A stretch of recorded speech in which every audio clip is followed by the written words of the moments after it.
महानगरपालिकेच्या आगामी निवडणुकांच्या पार्श्वभूमीवर अमरावतीत राजकीय हालचालींना वेग आला आहे। आमदार रवी राणा यांच्या निवासस्थानी गुरुवारी भावी उमेदवारांसह नागरिकांची मोठी गर्दी पाहायला मिळाली। उमेदवारांकरिता तब्बल 450हून अधिक भावी उमेदवारांनी मागणी केल्याने राजकीय वातावरण चांगलेच तापले आहे। या गर्दीमागचं नेमकं कारण काय आहे, पाहूया सविस्तर बातमी। महानगरपालिकेच्या निवडणुका जवळ आल्याने युवा स्वाभिमान पार्टीच्या उमेदवारीसाठी मोठी चढाओढ सुरू झाल्याचे चित्र दिसत आहे। गुरुवारी आमदार रवी राणा यांच्या निवासस्थानी 450 पेक्षा अधिक भावी उमेदवारांनी उपस्थित राहून आपली उमेदवारी मिळावी यासाठी थेट भेट घेतली। त्याचबरोबर युवा नेतृत्व म्हणून ओळख असलेल्या करण डेंडवाल यांना उमेदवारी द्यावी या मागणीसाठी नागरिकांची मोठी गर्दी झाली होती। यावेळी अनेक नागरिकांनी आपल्या प्रभागातील रस्ते, पाणी पुरवठा, ड्रेनेज, वीज, स्वच्छता अशा विविध समस्यांचा पाढा वाचला। दरम्यान प्रभागातील प्रलंबित प्रश्न आणि नागरी समस्यांबाबत नागरिक थेट आमदार रवी राणा यांच्या निवासस्थानी धडकले आणि आपल्या समस्या मांडल्या। यावेळी आमदार रवी राणा यांनी नागरिकांचे प्रश्न ऐकून घेऊन योग्य तोडगा काढण्याचे आश्वासन दिल्याची माहिती आहे। महानगरपालिका निवडणुकीपूर्वी युवा स्वाभिमान पार्टीमध्ये उमेदवारीसाठीची स्पर्धा आता चांगलीच रंगात आली आहे।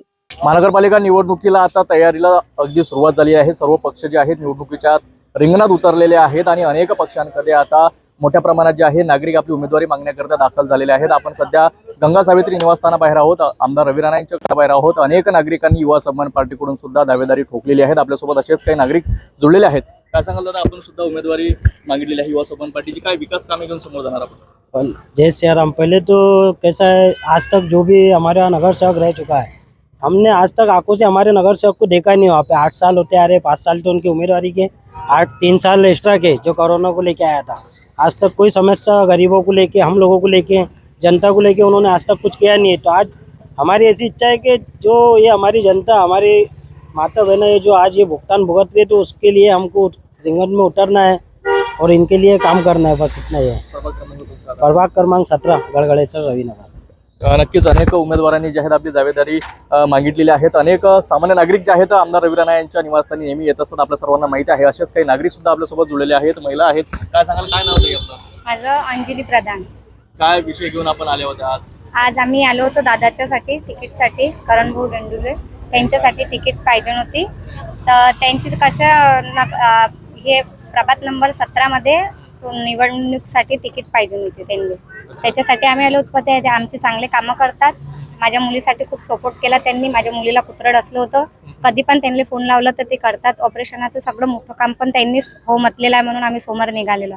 तर त्याच्यासाठी असे पाहिजेत की जो आपल्यासाठी धावतात, त्याच्यासाठी आपण धावतो। आणि आपल्या प्रभागात काही समस्या असेल तर त्यांनी आमचा जो मैदानात एक मोठा हॉल आहे तो छोटा झालेला आहे, त्यांनी ते पण म्हटलं आहे की ते आम्ही मोठा करून देतो सगळ्यांसाठी, जिथं कार्यक्रम सगळे होणार आहे म्हणून। त्यांना मिळेल का इकडे, काय वाटतं आपल्याला? आम्ही तर म्हणत मिळाली पाहिजे, मिळालीच पाहिजे, कारण की आता शांता खंडारे कुठं राहता आपण? गांधीआश्रम याच्या पशी घरापाशी कशासाठी आलो? याच्यासाठी आलो आम्ही का आम्हाला भाऊ पाहिजे। त्याच्या अगोदर सुद्धा नगरसेवक होते तुमच्या इथं, त्यांनी काही काम वगैरे केले नाहीत का? काहीच नाही। एका लेकर पडल्या जवान जवान घरी का नाही, त्याले धंदा ना कोणती लावून दिलं, काही गरीबाचे लेकर आमचे, आम्ही राहू का आम्ही यायला आता काम करा आमचे, बस काम करतो। नक्कीच जे आहेत नागरिकांच्या अनेक मागण्या असतात, त्यांचे सुद्धा काही प्रश्न असतात, ते घेऊन आपला उमेदवार उभा करू असं सुद्धा यावेळी त्या महिलांनी सांगितलेलं आहे। कॅमेरामॅन मोज विश्वकर्मासह मी रोहितकडे, पात्र सिटी न्यूज, अमरावती।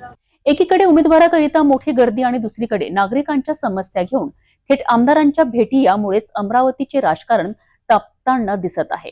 आता पाहायचे हेच आहे की युवा स्वाभिमान पार्टी कोणत्या चेहऱ्यांना संधी देते आणि मतदारांचा कौल कोणाच्या बाजूने झुकतो।